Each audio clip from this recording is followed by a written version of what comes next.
manioc, on fait d'adouer. Avec manioc, on fait farine. Avec manioc, je bois whisky. Avec manioc, je paye l'école. Avec manioc, je construis mes aînés. Avec manioc, j'achète voiture.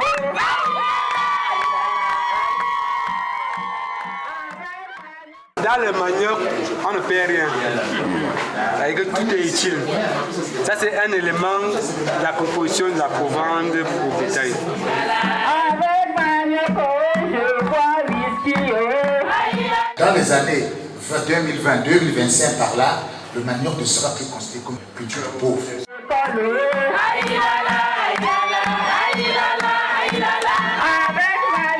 Les producteurs du manioc qui ont 40 tonnes fois 50 000 francs la tonne, c'est 2 millions. Au Cameroun, il n'y a aucun produit comme pour vendre 2 millions par hectare. Le cacao, vous pouvez avoir maximum 1 million 200. Le café, c'est 800 quelque chose. Avec manioc, on fait d'adouer. Du 21 au 25 novembre 2017, s'est tenue à Yaoundé au Cameroun une visite d'échange entre les acteurs des plateformes nationales et régionales. Cette visite, organisée par le PRASAC, avait pour but de recenser et partager les différentes technologies et techniques de production et de transformation du manioc en zone CEMAC. Le PRASAC, entendu Pôle régional de recherche appliquée au développement des systèmes agricoles en Afrique centrale, est une institution spécialisée de la CEMAC qui travaille en étroite collaboration avec les SNRA, Systèmes nationaux de recherche agricole des États de la CEMAC. Le SNRA est une plateforme qui regroupe les chercheurs, les producteurs et les organisations de la société civile qui œuvrent pour le développement des filières agricoles.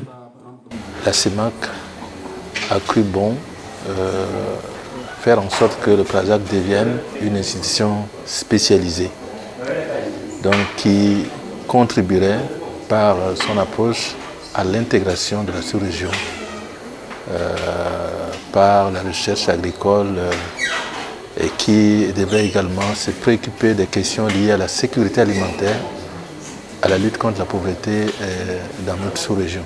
Ainsi donc, c'est en remplissant l'une de ses missions régaliennes, à savoir dynamiser l'agriculture en zone CEMAC, que le PRASAC a rassemblé à Yaoundé les producteurs de manioc, les représentants des plateformes manioc et les chercheurs pendant 5 jours afin de favoriser la mise en réseau de ceux-ci pour permettre l'échange de techniques et technologies dans la transformation de la racine manioc. Tout ceci avec en ligne de mire la création d'une chaîne de valeur standardisée en Afrique centrale. Pour cela, ont répondu présent le Cameroun, la Centrafrique, le Congo, le Gabon, la Guinée équatoriale et le Tchad. C'est en main de maître que le directeur général du PRASAC, Dr Salomon Namco Serena, a conduit le démarrage des travaux. Parce que je sais qu'au niveau du Cameroun et de Yaoundé, beaucoup de choses sont faites.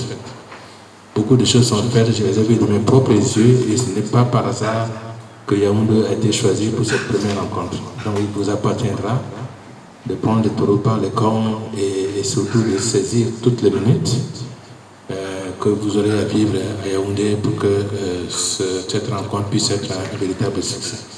Ceci étant, je souhaite plein succès à vos travaux. Je vous remercie. Un petit cadeau.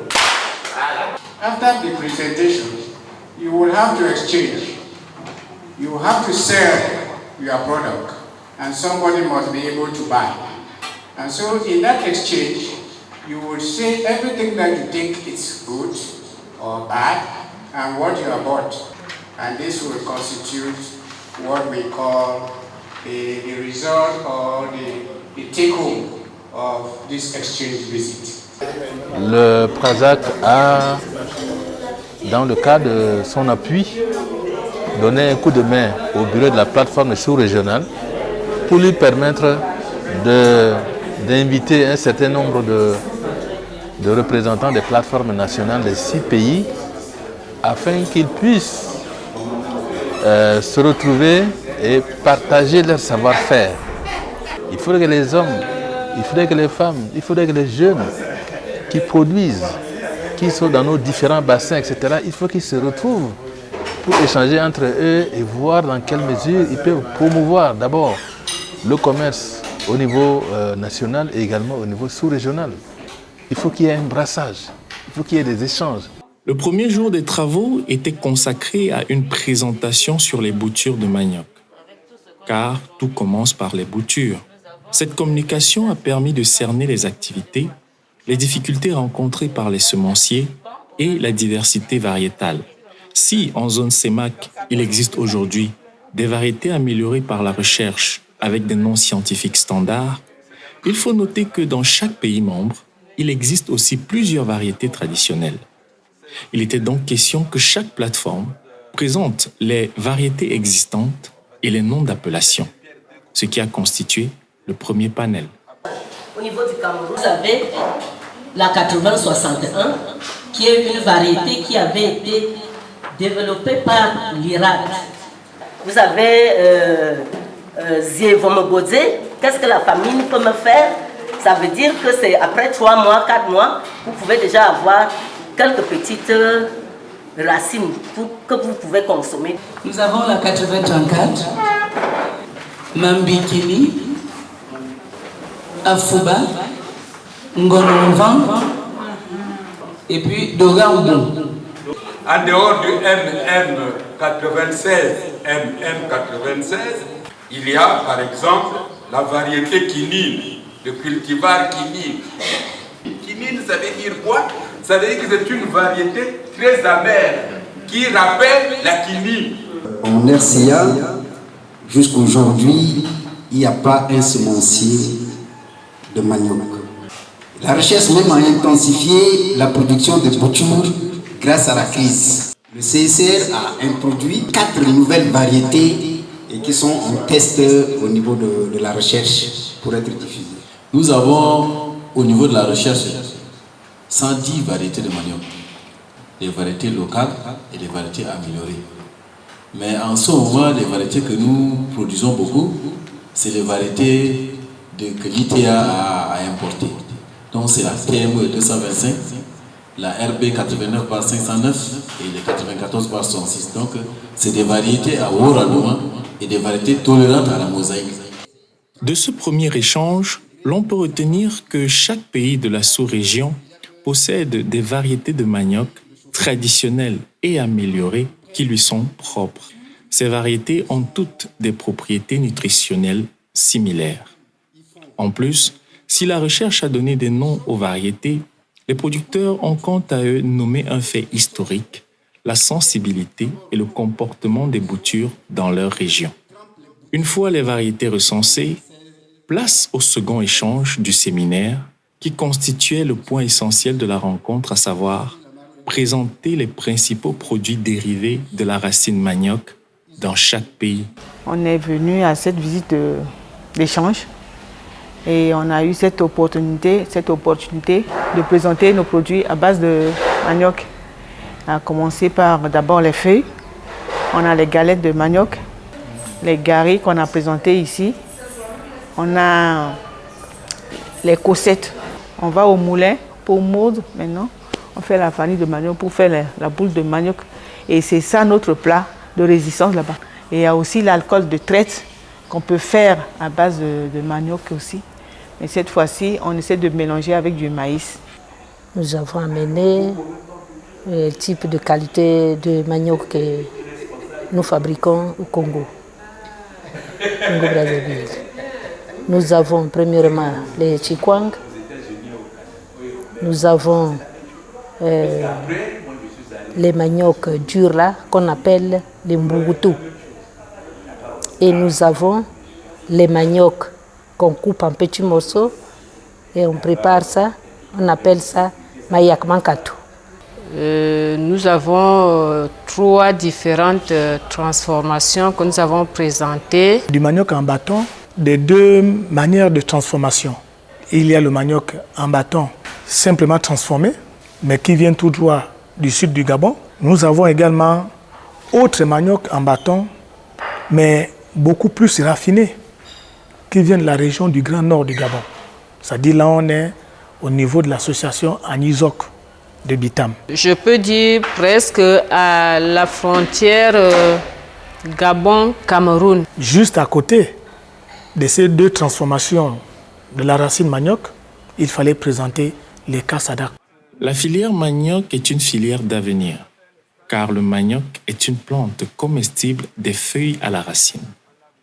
Le Prasac, conscient de cette réalité, a tenu à ce que pendant cette visite d'échange, un point clé soit la descente sur le terrain afin de voir de près les avancées et innovations dans la production et la transformation du manioc par certains producteurs camerounais.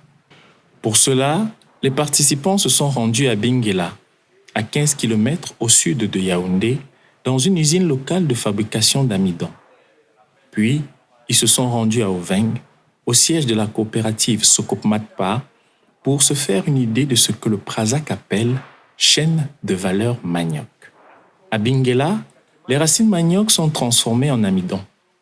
Le procédé présenté est industriel, comme le témoigne le nombre de machines qui interviennent dans la procédure. Les participants ont fait le tour du site pour s'imprégner du fonctionnement des différents équipements, des différentes techniques. Sur ce site, le four d'Ilemo a été le second atelier qui a retenu l'attention des visiteurs. Le fabricant a présenté le fonctionnement et les performances de ce four. Ce four nous a été réalisé par Sinjelmou qui rend hommage. Le chauffage est fait à base du bois. Et derrière, il y a un souffleur qui permet la rotation des températures à l'intérieur du four. Il va être de 40 à 60. Pour nous, il a été conçu uniquement pour, peut-être pour sécher notre amidon.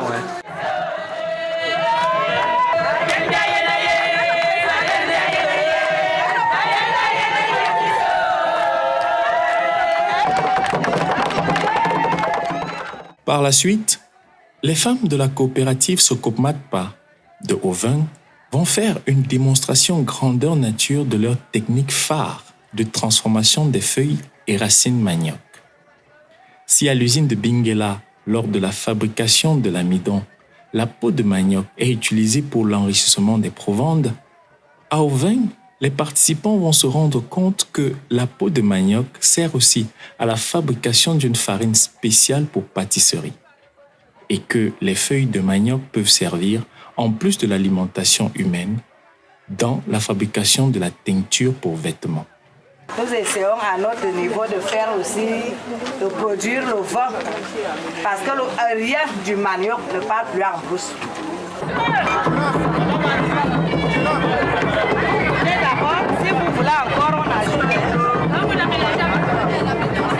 C'est ainsi que cette descente sur le terrain a été l'un des moments forts de cette visite. Le Prasac l'avait compris, l'agriculture ne se fait pas dans les salles de réunion climatisées, mais sur le terrain. Et c'est là-bas qu'il faut appliquer les résultats des recherches pour améliorer les conditions de vie des producteurs et donner une valeur ajoutée aux différents produits. Je veux faire la présentation. Maintenant, voici la bouture. Voici les feuilles. Voici les cossettes. Avec les cossettes, on a la farine, on a le zlater, on a le couscous, on a l'amidon, tout ce que vous voyez avec les cossettes. Voici le bâton de manioc, notre produit phare alors. La farine de peau. Peau de manioc, le garin blanc. Voici le whisky à base de la farine des cossettes. Ça, c'est la farine. Là. La farine panifiable qui fait dans le gâteau. La farine de peau de manioc. Voici son gâteau et voici les croquettes. Avec manioc, je pense.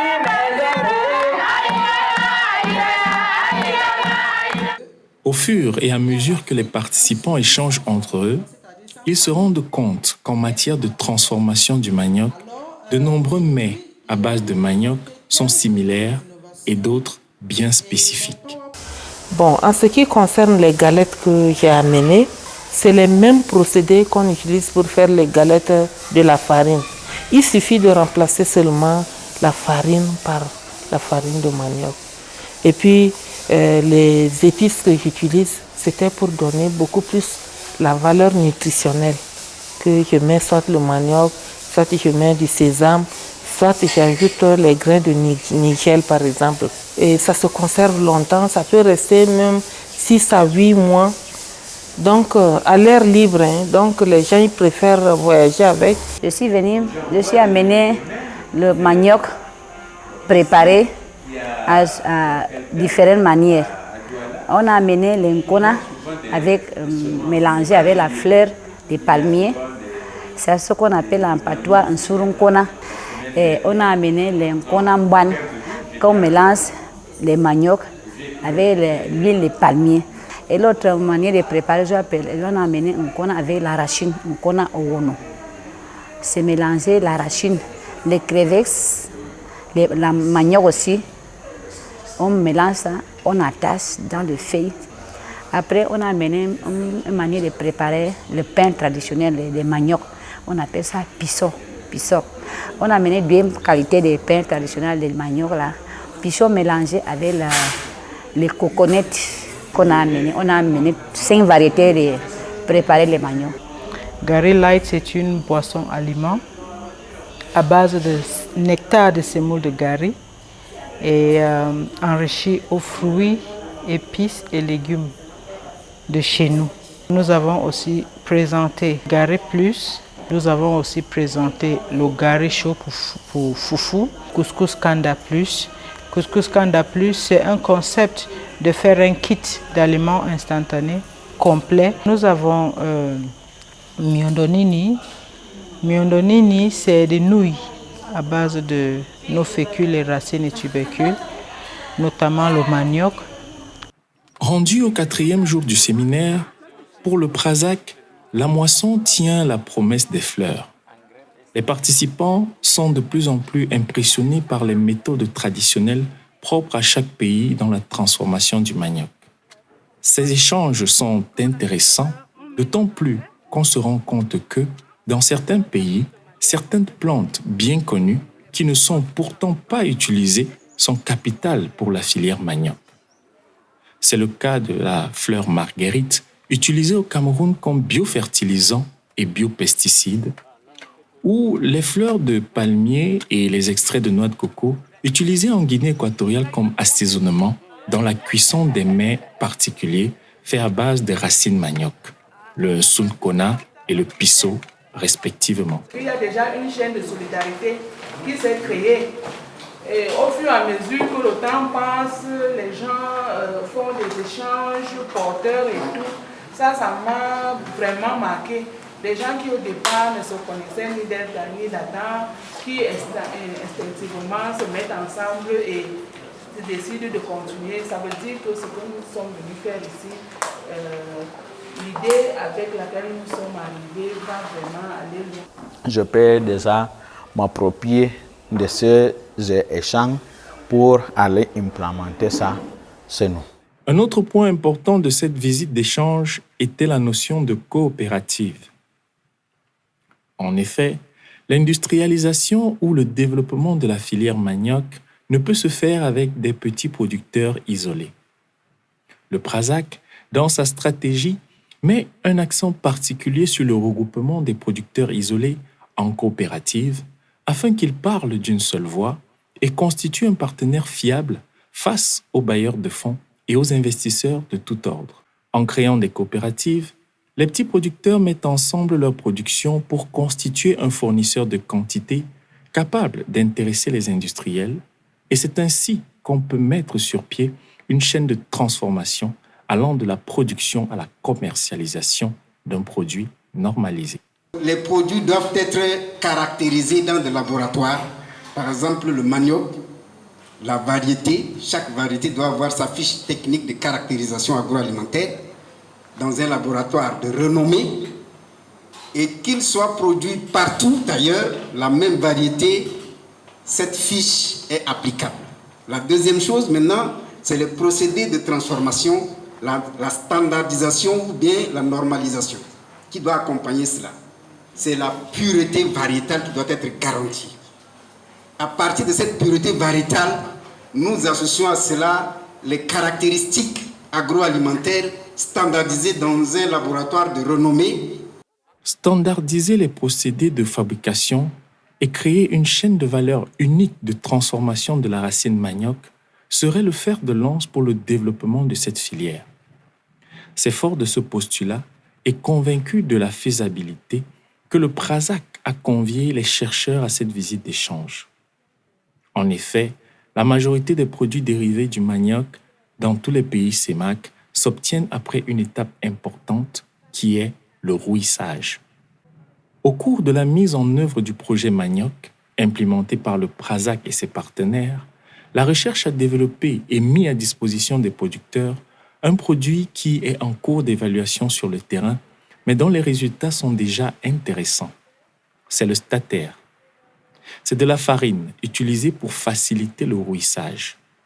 Ce produit permettrait de réduire d'un tiers le temps de rouissage, qui est en moyenne de 3 à 4 jours. Un gain de temps énorme pour toute structure qui veut s'industrialiser. Alors, par rapport au stratège du rouissage, qu'est-ce qu'on avait remarqué? Ce qu'on a remarqué, c'est que aujourd'hui ça marchait bien, ça ne marchait pas bien, c'était un problème. On s'est dit donc, certainement, ça signifie que pour que ça marche bien, il faut savoir comment le préparer, comment le conserver et comment l'utiliser. L'une des chaînes de valeur industrielle simplifiée dans la transformation de la racine manioc, qui peut être commune en zone CEMAC, est la production du gari, de la farine de manioc et de l'amidon. C'est pourquoi le PRASAC a prévu au cours de cette visite d'échange une exposition sur ce procédé afin que les représentants des plateformes et les producteurs prennent conscience des atouts et défis de la filière.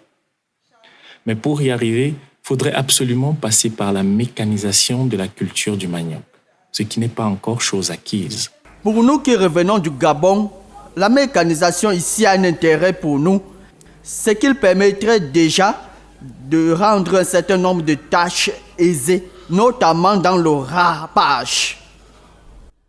Avec les équipements que le professeur vient de nous montrer tout à l'heure, là, ces équipements-là, c'est bien à utiliser. Mais chez nous en RCA, nous sommes vraiment dépourvus de tout. Nous faisons toutes nos transformations manuellement. Si la mécanisation n'est pas chose acquise, cela ne voudrait pas dire que rien n'a été fait ou qu'en attendant, beaucoup de choses ne peuvent pas être faites. Le PRASAC s'emploie à ce que les résultats de la recherche soient appliqués sur le terrain et qu'en attendant les pouvoirs publics, les producteurs puissent se mettre ensemble pour échanger leurs techniques. C'est pourquoi cette visite mettait également un accent sur la visite des stands et le marché d'idées entre participants. Moi, j'ai acheté le processus de transformation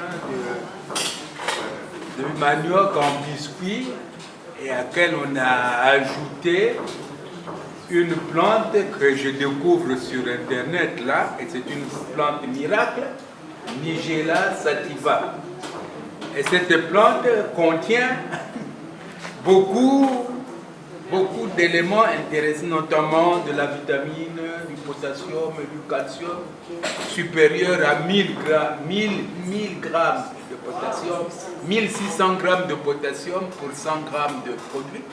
Et j'ai vraiment été ravi de faire connaissance et d'acheter ce produit, qui est tout à fait merveilleux. Moi, j'ai vendu aux participants de la Guinée la façon de faire les feuilles de manioc au poisson avec du poisson fumé. La question qu'on peut se poser, c'est de savoir pourquoi est-ce qu'on ne vend pas. Une des questions que nous devons nous poser à chaque fois que nous lançons dans la transformation, c'est D'abord, celle du marché. Qu'est-ce qui peut être facilement écoulé sur le marché? Et donc, le choix du produit à mettre sur le marché doit tenir compte de cette demande locale qui permettrait à vos petites activités d'être viables. Deuxième chose serait le conditionnement. Du point de vue marketing, un certain nombre de produits que j'ai vus hier nécessitent d'être améliorés sur ce point-là, sur le point du conditionnement pour que, en rayon de supermarché, cela puisse être compétitif. Le projet sur le manioc essaye de regarder les différents aspects. Il regarde les semences, il regarde la façon de planter, il regarde les ravageurs, il regarde la transformation. À côté de ça même, il y a le renforcement des capacités. Donc on essaye de voir comment ajouter à ce que les gens connaissent quelque chose. En 5 jours à Yaoundé, sous l'impulsion du PRASAC, les producteurs de manioc de l'Afrique centrale ont appréhendé tous les défis qu'ils doivent relever pour faire de la filière manioc une filière d'avenir. Une filière capable d'accélérer le développement de la sous-région. Pour cela, toutes les pistes doivent être étudiées. En clair, toutes les techniques connues à ce jour doivent être mises en application d'abord par les producteurs, ensuite par les États. Ces derniers doivent également encourager la recherche et continuer à soutenir le PRASAC dans ses missions. C'est dans cet ordre d'idées que va s'inscrire les suggestions et recommandations de ce séminaire, dont en voici les principales. À l'endroit de la plateforme, rendre fluide les systèmes de communication des différentes plateformes nationales, renforcer les capacités des différents acteurs des plateformes nationales dans tous les segments de la chaîne de valeur, recenser, développer et protéger les savoir-faire locaux et rechercher les partenaires techniques et financiers pour le promouvoir, activer les démarches visant la reconnaissance juridique des plateformes nationales à l'endroit des États, faciliter, encourager et dynamiser les synergies entre les différents acteurs afin de mieux capitaliser les différents savoir-faire par le biais des colloques, ateliers, foires, etc. Fait à Yaoundé le 25 novembre 2017, les participants.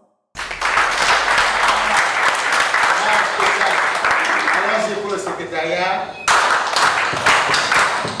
Vous voyez, donc, au cours de ces 4-5 jours, nous nous sommes rendus compte qu'il y a une richesse incommensurable de procédés dans le domaine de la chaîne de valeur manioc.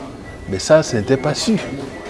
Nous sommes vraiment très honorés de votre présence déjà et rassurés de l'intérêt que le PRASAC porte à la sous-région pour le développement de l'activité, de la culture du manioc et tout ce qui va avec. Nous ne pouvons vous dire que merci. Merci. Et chez nous, dans notre langue, ici au Cameroun, on dit que qui dit merci fait quoi? Voilà, il tend la main. Les producteurs ont raison de remercier le PRASAC pour son œuvre, car en Afrique centrale, tous les pays transforment de manière artisanale le manioc et consomment au moins 3 produits issus de la transformation de la racine manioc, à savoir la farine de manioc, le gari et les bâtons de manioc. De ce fait, envisager une standardisation de la fabrication de ces 3 dérivés afin de mettre sur pied un produit unique labellisé Afrique centrale serait une très grande avancée et une mine d'or pour les producteurs. Et c'est bien l'une des missions du PRASAC. Je dirais que je suis satisfait à 90%. Parce que là, on est en train d'atteindre pratiquement l'ensemble des objectifs du projet.